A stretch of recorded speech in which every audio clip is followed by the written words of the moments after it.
Week 1 is here, and you need to know who you should be starting in your lineup. Well, the most important position in fantasy football is the running back position, so today we're going to be ranking the top 40 guys to help you with all of your lineup decisions. And we're going to be doing it by tier. My top tier is right here. These 4 players, I think we can tackle this tier all at once and then go one by one for the rest of the players. My rankings for this week are Bijan, then McCaffrey, then Breece Hall, then Jonathan Taylor. And I know some people might say, oh, it should be Christian McCaffrey number 1. That's fine if you want to put it that way. For me personally, though, I just like the fact that Bijan has not been injured like Christian McCaffrey, who's dealing with a calf and has still not participated in practice as recent as 1 week ago. And even if they're going to say McCaffrey will play for this one, which he should, maybe there's a chance he sees 10% less snaps than he usually would. And I like Bijan over McCaffrey and Breece Hall just because both of those guys are facing each other this week in McCaffrey and Breece Hall in tough matchups. The Jets and the San Francisco 49ers probably have, coming into the season, the top 2 defensive lines in football. You can argue that the Eagles should be up there as well, but still, some of the top units. Now, overall, all these guys are obviously great. Put them in any order that you want. I think we start to actually have a talk and a competition maybe here a little bit when we talk about Jonathan Taylor, who I would consider a tier 1 player for this week, and here's why. This week, he'll face the Texans. He's a slight underdog, but that could lead to some more receptions, and the game has a 48.5 point total, which is actually one of the higher ones on the week. And let's not forget that he's going to come into this game with a healthy Anthony Richardson behind a top 5 offensive line. Jonathan Taylor sets up nicely. And by the way, last year in this Shane Steichen offense, Taylor, over his final 5 games, averaged over 100 yards per game. All right, now this takes us to tier 2, where we have Saquon Barkley, who's going to play on Friday night this week, so I'll go a little bit quicker because by the time you're watching this, he might have already played. He'll have a matchup against the Green Bay Packers, who have a fine defensive line, but not the greatest linebackers. The Packers are solid in the interior against the run, mainly because Kenny Clark is fantastic, still below 30 years old. He's just been dominating for years as a run stop option. But I'm expecting the Giants to know that and bounce Saquon to the outside. The fact that he also has Jalen Hurts handing off some RPO should help him get a little bit more time when those linebackers and defensive ends are hesitating. And the place that I actually think Saquon's the sneakiest in this game is the passing game. His line is set at 18.5 receiving yards for this. I already took that over because I think he can take advantage of the Packers linebackers in this matchup. Now, this is where I assume my rankings will differ from a lot of people, because in tier 2 for me, I do have Rachaad White as my number 6 overall running back. In week 1, I'm expecting a very large workload, and I actually think he has a solid matchup. Quietly, this is a very good matchup because he's a home favorite, 3.5 point favorite against the Washington Commanders that have an old defensive line. I mean, arguably you can say that this is a bottom 5 defensive line in the league. There's a lot of big names on it, but they're older, like a 34-year-old linebacker and Bobby Wagner. Now, there is a new offensive coordinator that Rachaad White will have this year in Liam Coen. He doesn't have his same coordinator in Dave Canales, who fed Rachaad White the 2nd most touches in the league last year. But the nice thing about Liam Coen is he likes to feed his running backs as well. Last year, he fed Ray Davis in college at Kentucky 18.5 touches per game. And 2 years ago with the Rams, once Cam Akers got healthy, he was averaging 20 touches per game the second half of the season 2 years ago. So I like the upside in this one for Rachaad White to be seeing somewhere around 20 touches, what I have him projected for, about 15, 16 carries and around 3 to 4 receptions. My running back 7 for week 1 is going to be Travis Etienne, who's just been steady Eddie this offseason. I mean, he had a solid offseason. There's really no threats to his touches, even if Tank Bigsby, the running back behind him entering his 2nd year, starts to see more snaps and opportunities. Etienne's still going to see nearly 70% of the snaps. And now he's going to have a matchup against a Miami defensive line that's coming into the year with a lot of injuries. You're talking about Bradley Chubb. You're talking about guys recently in camp battling nagging injuries, might not be ready for week 1. And as a 3.5 point underdog, as you can see right here, according to at least DraftKings for Jacksonville, that could lead to a couple of more targets in this game if Jacksonville is going to have to pass more and the Jags with Trevor Lawrence. And if you get an extra 1 or 2 targets for Etienne, that's going to go a long way. Now, of course, my biggest question in this game is also the biggest question I had for Etienne this offseason, and it's right here. PFF has Jacksonville as the 23rd ranked offensive line entering the season. They lost a lot of pieces to the offensive line this year. They're already dealing with multiple injuries entering the season. It is definitely a weaker offensive line, but it does help that they might be facing a banged up Miami defensive line, but still a concern is that O-line. But Etienne should win on volume alone, over 19 touches per game last year. Even if that drops a little bit this year and he sees 16 or 17, it makes him a top 10 back for week 1. All right, now we get to my running back 8, Derrick Henry. He plays on Thursday night, so I'll be brief because he might have already played depending on when you're watching this. I mean, this is a guy who last year he led the NFL in carries still, despite being older, and now he plays for the team that led the entire NFL in carries last year. So I think Henry has some pretty good touch upside in this one to see 16 plus touches, and he's going to see all the red zone opportunities in this game. Lamar Jackson last year only had 5 carries inside the 5-yard line. All right, now I already know this is the guy that you've been waiting for and saying in the comment section you forgot about Jahmyr Gibbs. No, Jahmyr Gibbs, you can argue with me that he's a top 5 running back this week if you wanted to. Either way, you're starting him, but for me, I have him as my running back 9, and here's the deal. This guy has been injured for the past month of the season. We don't know what his role is going to be in week 1. I mean, the last time that we got a concrete update about Jahmyr Gibbs' status a couple weeks back was from Jordan Schultz on Twitter, and he said that sources say the injury he suffered is not considered to be significant. Okay, we already know that, but the team is going to be very cautious with rest and rehab. I think this will probably flow into week 1, because if you're talking about Jahmyr Gibbs not going 100% in practice with a soft tissue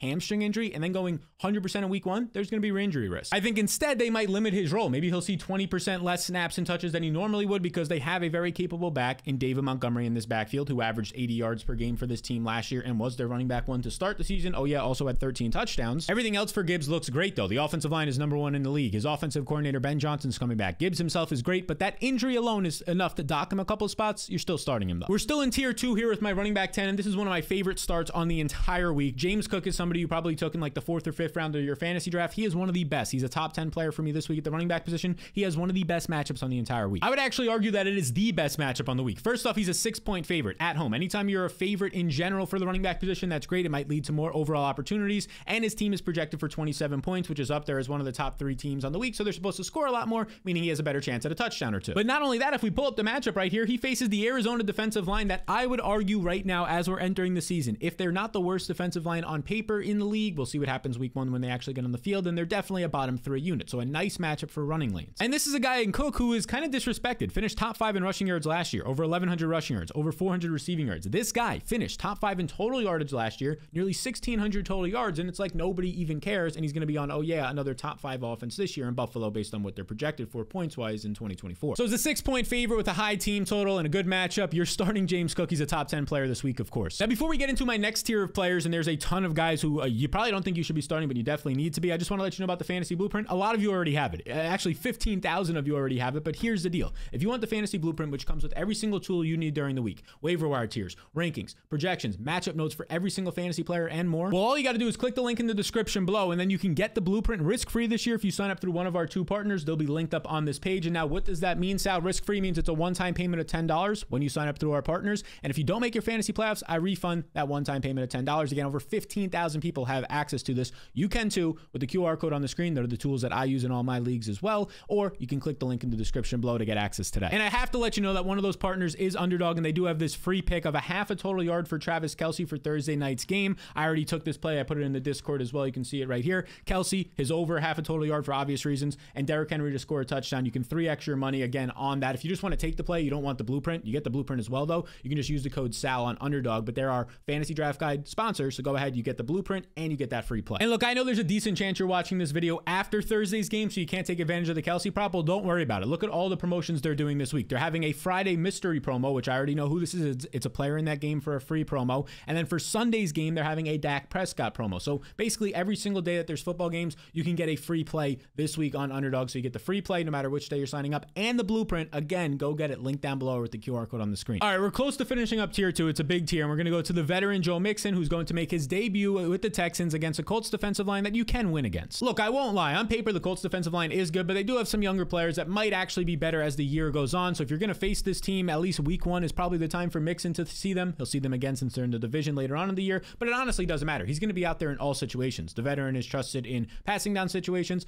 the red zone, and to pass protect as well. So Mixon, he's a solid just workload guy. He makes his way into the top 12. And rounding out my top 12 and the final guy in tier 2 for us is Kenneth Walker, who is going to be the lead back on a Seahawks offense that could be ascending this year with a new play caller in Ryan Grubb there. Now, Walker's already averaged in his first 2 NFL seasons 1,200 yards per year, and he should see some more passing game usage with Ryan Grubb in this offense. Grubb wants to throw the ball more. But I'll be honest with you, I'm concerned about this Seahawks offensive line, because look at this right here. They lose Will Dissly. That's he's not an offensive lineman, but he's a very good blocking tight end. Damian Lewis and Evan Brown, those are guards who were big pieces for them on the interior. They tried to replace him in free agency and the NFL draft, but that's going to be a big question mark. This was not a great unit last year, and they lost some of their, let's just say, most established starters on that offensive line and key pieces like a tight end, Will Dissly. So I'm a little bit concerned as the year goes on and in this matchup for that offensive line. We start off tier 3 with Isaiah Pacheco, my number 13 ranked running back for this week. He's a clear workhorse for Kansas City. I know that some people are concerned right now with what's happening in terms of the Samaje Perine signing. This signing right here that Perine is expected to sign with the Chiefs practice squad, and I assume that he'll be activated for this game and playing in this game right away week 1, even though he was picked up a little bit later. Maybe there's some limitations for week 1, which would help us. But overall, this is Isaiah Pacheco, who he himself was a solid pass catcher and also pass protector last year, which is the whole reason you would bring in Perine, who's just an older, less explosive back. I'm not too concerned about Pacheco losing a massive role to Perine. And to start the season off, I think a fresh Pacheco is going to see at least 16 touches behind a top 10 offensive line in this great Chiefs offense. Yeah, we like that. Now we go to my running back 14. We're in tier 3 here with Josh Jacobs, who does play on Friday night. And look, this is going to be a guy who probably sees a massive workload for the Packers to start the year, because A.J. Dillon's done for the year, and Marshawn Lloyd, the 3rd-round rookie, is dealing with a hamstring injury. Even if he's able to play, which I don't think he will, it probably won't be much. But this is not a good matchup by any means for Josh Jacobs. Josh Jacobs finds himself behind a Packers offensive line that is not as good as it has been maybe the last 3 or 4 years. And he finds himself in a matchup against the Eagles, who PFF has as the third best defensive line entering the season. We know that they ended up losing Hassan Reddick, but they get it right back in that deal, or really the offseason transaction, Bryce Huff. They have great players along their defensive line as well, like Jalen Carter. We talked about Bryce Huff as well. This is just a spot where I really don't want to be testing too much Josh Jacobs. Obviously, you drafted him probably in the third, hopefully not the second, but third or fourth or fifth rounds of your draft, so you're starting him here, but this could be a brutal matchup if he doesn't get involved in the passing game. But the good news for Jacobs is he should see all the red zone touches at the position, and he should maybe see 3 to 5 targets in this game. My running back 15 was the most dynamic running back in football last year, and that's Devon Achane, who comes into this week actually as an underdog, which maybe he'll get a little bit of receptions. He had 27 catches in just 10 games last year, which is a nice number. Achane led all running backs in fantasy points per opportunity last year. In this offseason, he's reportedly put on more muscle, which should only help him stay healthier when he's taking on those big hits from linebackers and defensive ends. And he'll have a really good matchup. He's a home favorite. It should be a higher scoring game, over 49, some spots 50 points projected for this one. It's like top 3 in points projected for the week, so it should be a nice fantasy environment against a Jaguars defensive line that outside of Josh Allen and maybe Eric Armstead, there's really not much on this defensive line. In my opinion, there's a lot of question marks. In my opinion, against the run, it's probably not going to be a great unit, which helps this whole Miami offense in Achane. I'm sorry I said Achane. I know there's going to be commenters saying all that. It's a Chan if you want it to be a Chan, Achane, whichever one. It's been said both ways. Now, this one might get some people going as to why he's not higher. My running back 16 is Kyren Williams this week, and honestly, it has nothing to do with this punt return thing. I think it increases his injury risk by like 5% if he fields 15 punts this year and returns them. I don't really think he's going to be the returner all season. This is not why I'm putting him as 16 overall, because I still believe that Sean McVay trusts him in all situations. That's what he said all offseason, and Kyren Williams was great as a pass protector, a pass catcher in the red zone, all those situations last season. And I'm already expecting a reduction in snaps. Last year, Williams led the NFL playing 86% of the snaps. Now, third round pick and a great college running back from Michigan the last 3 years, and Blake Corum is there. So yeah, I do think that Kyron's probably going to go down to 65-70% of the snaps. Corum sees somewhere between 30 and 40% most weeks. My bigger concern for Kyren this week is that he's a road underdog against a Lions defensive line that is one of the best units in football, in my opinion, entering the season. That defensive line is going to be very difficult to run against. It was difficult to run against last year. They brought back a lot of pieces. They improved their defense in the secondary as well, so that can make it even just harder for an offense to move and sustain drives in general. I do think it opens up the pass catching game role for Kyren in week 1. He's very close to being a top 12 back for me, but he falls outside as my RB16 overall based on projections. Alvin Kamara is my running back 17. The guy was not efficient last year, but he just has no competition. With second-year player Kendre Miller starting the season on the PUP list, all he has is Jamal Williams taking touches away from him, which is an inefficient back over 30 years old. Look, I don't think that Alvin Kamara is going to be lights out. That's why he's only my running back 17, because look, last year he was pretty terrible on this offense, and then they did change their play caller, but not a lot of their personnel on offense, so you're probably going to see a similar role. Just 3.8 yards per carry, 4.5 yards per touch. Not great. He relied on a lot of checkdowns, but here's the biggest problem you're going to see this week. This offensive line for the Saints is terrible. PFF has them as their 32nd ranked unit entering the season. I'd say that makes a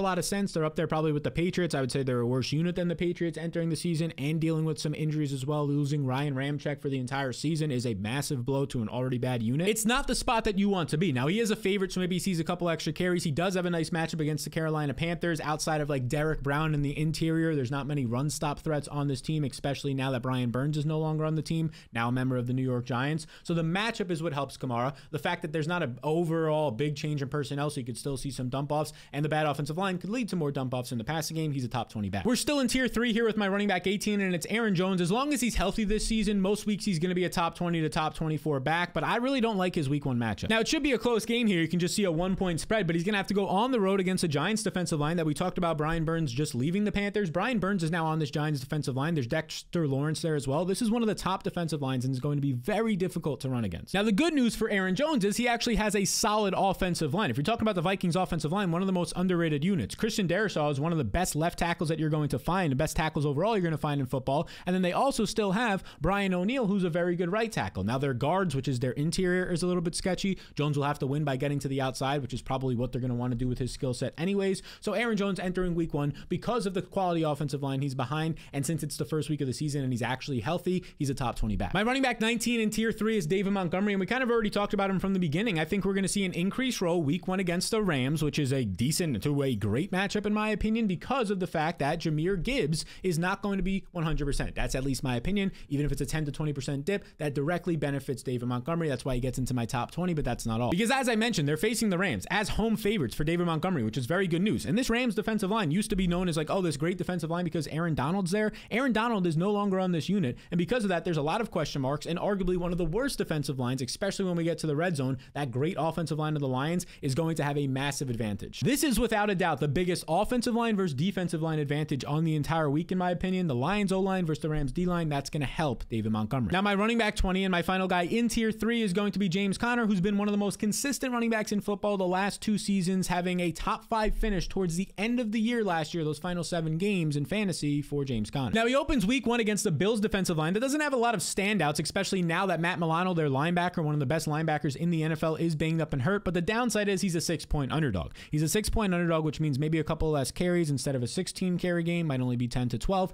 but it should lead to a couple of more receptions for James Conner, who the last 2 seasons has been a very capable pass catcher and productive in the pass catching game, especially when breaking tackles. So for this week, I'm projecting 15 touches for Conner with some touchdown upside and passing game upside, which means he's a top 20 back. Now we start tier 4, and it's my running back 21, Jerome Ford, the Browns clear running back 1 with Nick Chubb on the PUP list, going to miss at least 4 games. And look, this is going to be a tough defensive line in the Cowboys. A lot of people already know that. They have Micah Parsons, they have DeMarcus Lawrence, but those are guys in the pass rush game. Against the run, you can get a little bit more benefit, especially when you're running behind a quality offensive line like the Browns are. And Jerome Ford for this week, PFF has this unit, now that they're actually healthy, had injuries to Wyatt Teller was their biggest injury, and also Jedrick Willis last year. They're actually healthy. This is a top 5 unit, which should only help neutralize that really good defensive line from the Cowboys. The Cowboys have a lack of linebackers, which helps Ford, and his own lack of competition helps him to see maybe 16 to 18 plus touches in this one behind a top offensive line. He has top 10 upside this week. Start him in all your leagues if you drafted him. And you should also be starting my running back 22 in tier 4, and that's going to be the veteran Devin Singletary, who's the running back 1 for the Giants after seeing nearly $10 million in guaranteed money this offseason, and now he's paired back up with really no competition with Brian Daboll, his former coach, during their time together in Buffalo. And this is a tweet I put out earlier in the offseason. This data is courtesy of PFF and Nate Yonke. Devin Singletary played 88% of the starter snaps in the Giants preseason game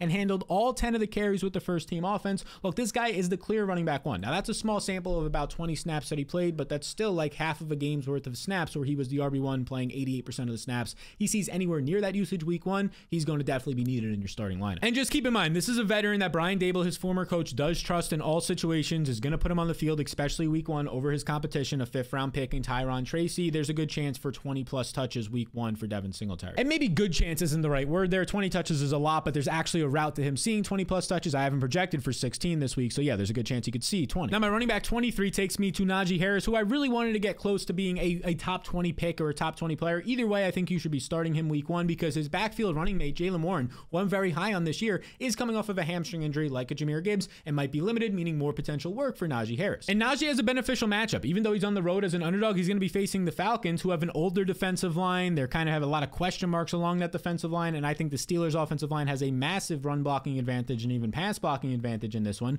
The only reason why Najee Harris doesn't get into my top 20 is the overall offensive environment isn't great. They're projected to only score like 18 points this week, which means less opportunities for a touchdown for Najee Harris. Now for my running back 24 in tier 4, it's Ramondre Stevenson. Look, I really don't want to be starting any Patriots players at this point in the year. Like maybe when Drake May starts to play later in the season, they'll be more exciting. But behind this terrible offensive line that their own head coach, Gerard Mayo, said that they might not have their starters or starting tackles or guards on the team yet, like a week before the season, that's not encouraging. Look, don't get me wrong. I like the fact that Ramondre Stevenson is still just 26 years old and that he's a bigger back at 230 pounds. You can see right here on Player Profiler, who can break tackles and catch passes and is a full red zone back. Like that's all the great things we want for fantasy. But then you look at the fact that his team is an 8.5-point underdog this week against the Cincinnati Bengals team, and that's not great. You might see less carries. Maybe you see a couple of more pass catching opportunities, but don't forget, Antonio Gibson is now on this team, a former wide receiver in college who's been a great pass catcher coming off of a career high year in receptions last year with the Commanders. Gibson could be sneaking in a little bit more, and that hurts the upside of Stevenson. I guess what I'm trying to say is that I think he's going to see like 12 to 14 touches, which makes him, and a red zone upside on this offense, which makes him a top 24 back barely for me. But if you have a better option, maybe start that wide receiver or other player instead. Now my running back 25 is up in tier 4, and that's DeAndre Swift, who I assume he's going to be the week 1 starter after being paid this offseason. But in the preseason, we saw some wonky usage where Khalil Herbert was seeing some playing time over him. Now that could just be them trying to give Khalil Herbert some more snaps for an opportunity to maybe they were trying to trade him or still are trying to trade him. We'll see week 1. I think it's going to be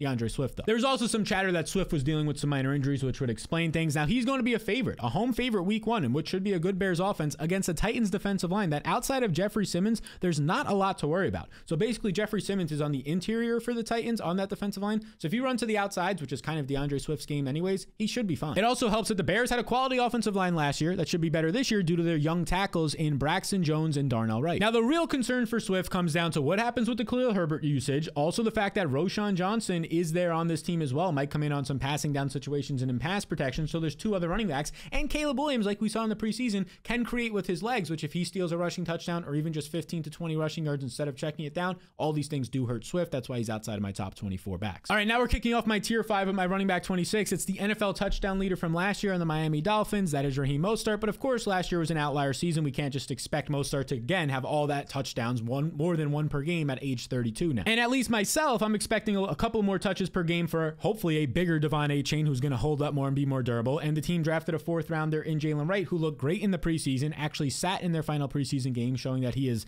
maybe not a priority, but very much involved, going to be involved on this offense. He led all of college football in explosive run rate last year. So if these guys are more involved in the offense this season, means less snaps, touches, and touchdown opportunities for Mostert this season. He's outside my top 24 backs for week 1. Now, my running back 27 is one that I really like this week because he's available on like 50% of waiver wires, and it's Chuba Hubbard, who's going to be the running back 1 to start the season for the Carolina Panthers, with their 2nd-round rookie Jonathan Brooks out and on the PUP list for the first 4 weeks. He's going to miss at least. And Hubbard should remain on the field in most situations. Like Miles Sanders will come on maybe for some passing down situations, but Hubbard is capable in that area, in the red zone, to pass protect as well, and he's behind an upgraded offensive line. Chuba Hubbard also gets a quality matchup against the Saints defensive line that is not the Saints defensive line from like 3 or 4 years ago. Yes, they still have quality linebacker play, but along that defensive line, it's gotten older and it's dealt with its own injuries, and the talent's just not there as much. I think that this offensive line, very quietly of the Panthers, is actually going to have a beneficial matchup in the trenches against the Saints defensive line. And here's just a note and a reminder. Last season, during his final 7 games, Hubbard was a top 10 back in fantasy football. My running back 28 in tier 5 is going to be Zamir White, who a lot of people might have thought was going to be in my top 20. A lot of people like taking him in like the 6th or 7th round of your fantasy draft, but week 1, this is not great. This is not a great situation at all. Like, don't get me wrong, the matchup against the Chargers is fine. Their defensive line, yes, it has some big names on it like Bosa, but overall, this is not and Khalil Mack, but this is an aging defensive line.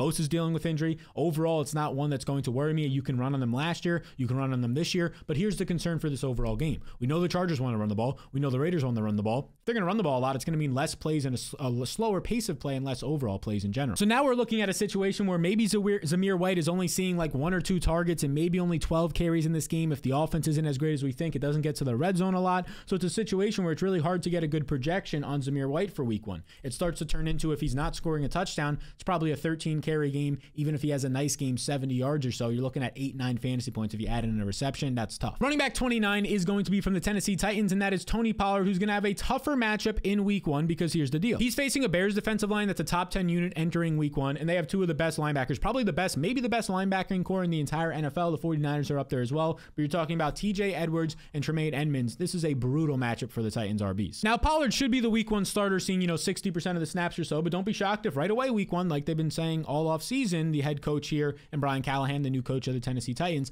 don't be shocked if this team splits the backfield evenly between him and Spears. And then you have the concern that although they did add a 1st-round tackle in J.C. Latham, they do have Peter Skoronski, a young player on that offensive line. The O-line in general is a little bit of a concern. Brutal matchup week 1 for them. For my running back 30 and my final player in tier 5 before we get into tier 6 is going to be Javonte Williams, who Javonte Williams this week, it's really tough for him to get into anything higher. It's honestly surprising he got in my top 30 and not like 36th overall. It just says more about the guys behind him than Javonte's skill set to be ranked this highly, quote unquote, because he's a 6-point underdog this week. It's going to be against some quality Seahawks linebackers as well. It's just not the best spot on the week. Now, since he's a 6-point underdog, maybe you see a couple more checkdowns for Javonte Williams in this offense with a new quarterback, Bo Nix, who is known for checking it down in college. But there's also a real good chance that Javonte loses those checkdown snaps to Jaleel McLaughlin, who was a top 10 running back in yards per touch and explosive play rate last year and is known as being a very good scat back and somebody who can catch passes, and his own head coach Sean Payton seems to love Jaleel McLaughlin. Now, I do think Javonte Williams has nice touch upside for this week, maybe 12 to 14 touches, but I start to get a little bit skittish when we see how many points are the Broncos going to score, how sustained or how good are their drives going to be, and then is he going to lose snaps to the guy that we mentioned right here in Jaleel McLaughlin when it comes to those valuable passing down situations. So he's my RB30. Now, before we get into these final few tiers that will really help you sort out your flex spots, I want to let you know that nearly 70% of you are not subscribed to this channel. This is the most important time of the year for our YouTube channel. Hit that subscribe button if you're not already subscribed. My goal is to get this closer to 50% by the end of the year. I know you watch on your TV, your tablet, you're in the car, whatever it might be, but just take 2 seconds here.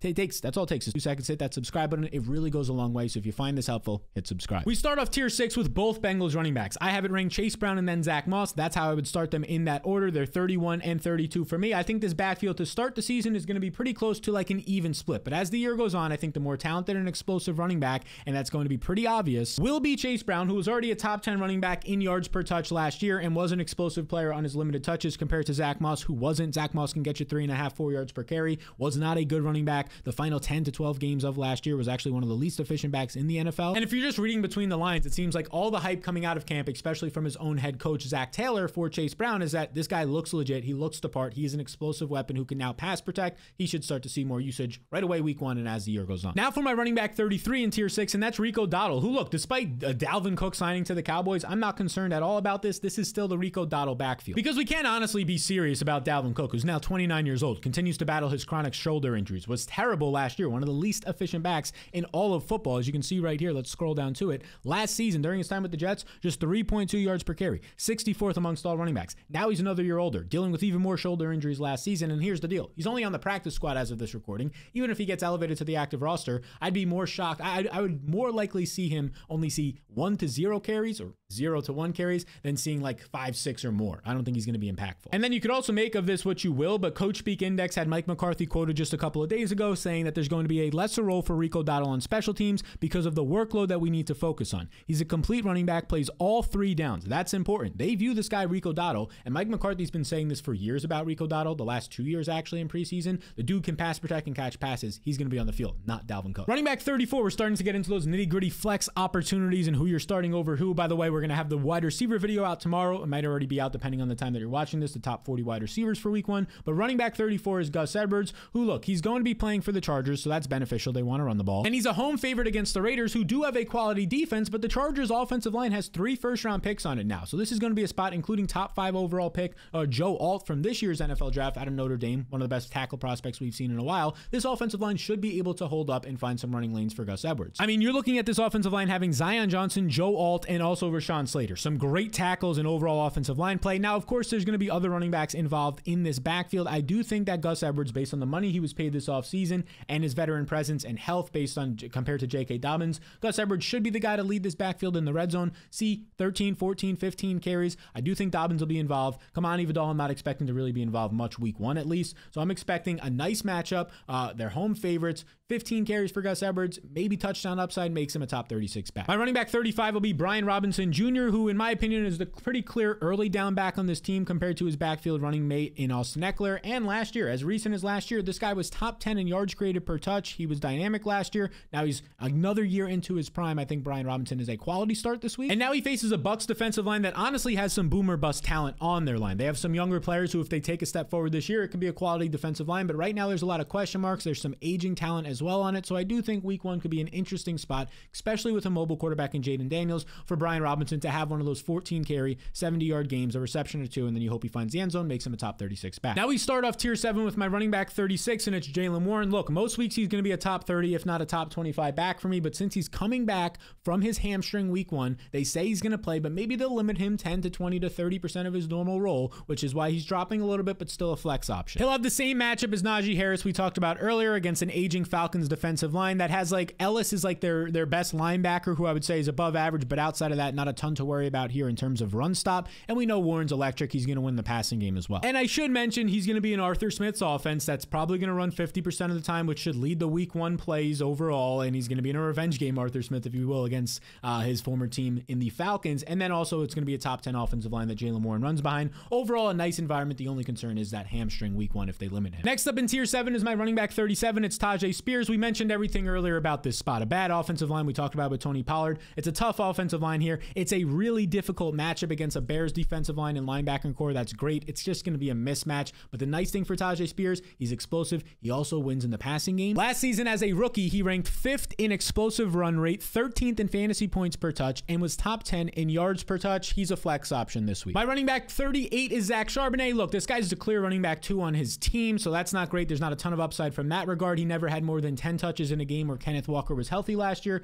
But the one thing he does have going for him, it's a new coaching staff. We talked about Ryan Grubb earlier, wants to use the passing game more, and Zach Charbonnet is a quality pass catcher. Maybe sees a couple extra targets in this one. The other point that's beneficial is he's a 6-point home favorite, so maybe later on in this game, if indeed the Seahawks are up by maybe multiple scores in the fourth quarter, you get Kenneth Walker coming off the field for a drive or two, and you get a couple extra carries for Zach Charbonnet. Again, that's not likely that it'll be a blowout, but there's at least a chance, since they are 6-point favorites, for an extra 1 to 2 to 3 touches for Charbonnet. And if you're looking at this point in your rankings, he's a decent option at that. My running back 39 is Austin Eckler. Look, it's really difficult to rank him any higher than this because of Brian Robinson. You can see right here, we talked about Robinson earlier, is just going to be the early down back and might even see some third down situations in terms of pass protection and pass catching, because Eckler's 29. He's coming off of a down year. And at this point, it's really hard to see his upside, because not only is Brian Robinson there on the early downs, like we said, and maybe on just all downs in general, there's also Jaden Daniels, who's a mobile quarterback, and he's not going to check down to his running backs as much as a pocket quarterback. He's going to take off and run. He didn't check down to his running backs really at all in college last year at LSU, and that hurts Eckler. If you're not seeing the early downs, you're probably not seeing a lot of the red zone or any of the red zone usage, and you're not seeing as many checkdowns. Where do you get your points? Try and find somebody else here. And my running back 40 to close things up here is Blake Corum, who I just think is a very talented player in a game where there should be a lot of points against the Lions, between the Lions and Rams. It is a brutal matchup against the Lions defensive line. We talked about that earlier with Kyren Williams, but if he's going to see 30 to 40% of the snaps, and we're back down in this range where we're talking about backups, he's one of the higher end backups in a good offense. My entire takeaway for Blake Corum here is it's a talented player. If he plays 30 to 40% of the snaps and sees 6 to 8 to 10 touches, I'll take that compared to a lot of other guys that start to creep into this range. But ideally, you maybe have a better receiver to start over him for week 1. So there you go. These are my top 40 running backs for week 1. I can't believe we made it the most important position for fantasy. That should help you out with all your starting lineup and your flex options for week 1. And by the way, like I said, the wide receiver video will be coming out right over here. It'll pop up once it's out. It'll be coming out tomorrow. If it's not out, YouTube will put another video up here for you to check out for the waiver wire this week, which is very important before week 1, believe it or not. So be sure to check out these videos on the screen right now. I appreciate you all a ton. Go get those free plays on Underdog and the Fantasy Blueprint, and I'll see you all in the next one.